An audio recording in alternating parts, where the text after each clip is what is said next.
So in Al-Anon, they have what they call the 3 C's, and I just want to run those through you real quick and help look at what they really are.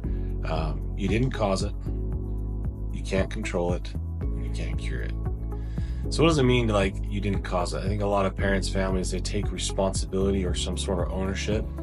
Man, I really screwed up with parenting. I really messed up in this relationship. I didn't do it good enough, I think, is the dialogue that a lot of us have.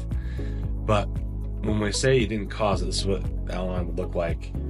Families, members, and friends are not responsible for addict's behavior or the addiction itself. The principle helps alleviate feelings of guilt or blame, or in my belief, shame. Basically, the essential nuts and bolts of it is everyone has their choices. Yeah, we make mistakes. We may do things that are regrettable or we're not happy about, but everybody has their choices. So you cannot cause someone else to do something. You can't force anyone else to do something that they don't want to do. And you can't control it. So nuts and bolts of this one. No matter how much one tries, they cannot control or manage the addict's actions or choices. I don't really like the word addict, so we'll just say the person who's struggling with addiction. Recognizing this helps individuals focus on their own actions and responses instead. So control is one thing we try to do when things start getting out of hand. We try to control things more, and that definitely doesn't help with codependency or with any of this stuff.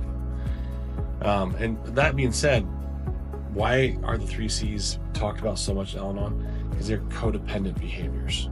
Codependent meaning you see something in them, you want to go help, fix, solve. They don't really want to be helped, fixed, or solved. You try to continue to do that. It's a pattern that doesn't really work so well. So codependency is when you're trying to help someone who doesn't want to be helped, but you need to help them to feel fulfilled or good in some way or another. That's a whole other rabbit hole we'll take it to, and I'll provide some more information on that. Now, the last one, you can't cure it. Addiction is a complex disease that requires professional treatment, and the person struggling with addiction's willingness to recover. Accepting that one cannot cure the addiction encourages seeking appropriate help and support. This is under the premise and understanding that addiction is considered a disease. If someone were to come and say they have stage 4 cancer or something similar, you would hope that they can get better. You would hope that it's not something that you sit there and get mad at them or blame them for.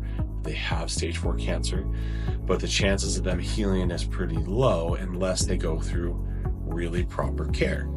So addiction is very similar. I liken it to like a late stage cancer because it's progressive. It gets worse as it goes on and it becomes untreated.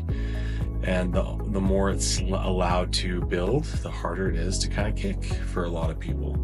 And kick is probably the wrong word. I think it's more or less the practice of learning how to live a better way. And a lot of times with addiction recovery, they cannot cure it. They have to become someone who can live with it and through it. So live with those tendencies. There's always going to be some sort of tendency to want to go into an addiction, but you can also choose to do something else. So that's another whole nother topic. So the simplest thing here I want to cover, though, is if you're the person in the relationship with someone who's struggling with addiction or a really strong mental illness, you didn't cause it, you cannot control it, and you cannot cure it. So what can you do? You gotta work on you. You gotta work on how you respond to things and allow yourself space to heal. But as long as you're still going to try to worry about the cause, it's going to cause a lot of guilt, shame for you. If you try to control it, it's going to cause a lot of anxiety, depression for you. And if you're trying to cure it, it's just not going to go well. And you really can't do that for anyone else. That's like atoning for someone else that needs to go to God and figure that out on their own. Anyway, we're here for you. Tons of love and empathy for you and support. Feel free to reach out, send us a comment, or reply to one of our emails or one of our messages out there, and share it with someone else that needs a little help and support. Have a wonderful day.